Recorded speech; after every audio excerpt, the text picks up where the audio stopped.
中央银行要求银行就要家己管控贷款和不动产的总价，却引起民众埋怨。央行总裁杨金龙早起调找22间的银行来开会，最后央行有做出指示，已经对簿签约的这个贷款户就要赶紧半钱，而且无厝的民众买厝贷款代先处理，央行也会设专线来处理民众的定情。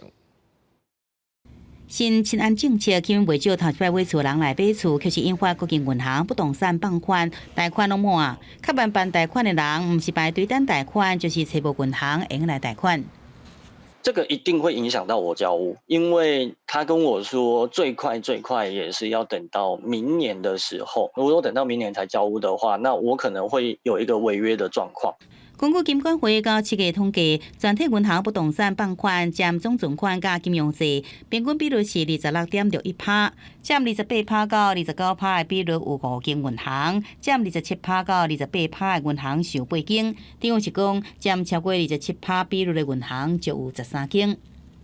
截至今年7月底，本行的房贷余额约为新台币4580亿元，较去年年底增加约490亿元，成长率为12%。8月13日来看，已接近了警戒水位，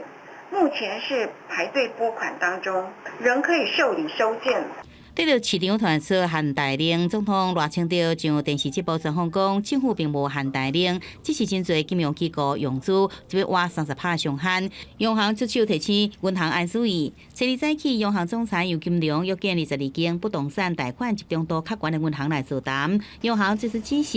已经对簿签约核贷户爱赶紧来拨款，爱明确甲民众讲贷款排半时间，优先乘坐无自用主体民众买厝贷款。央行也设置专线处理民众定情案件。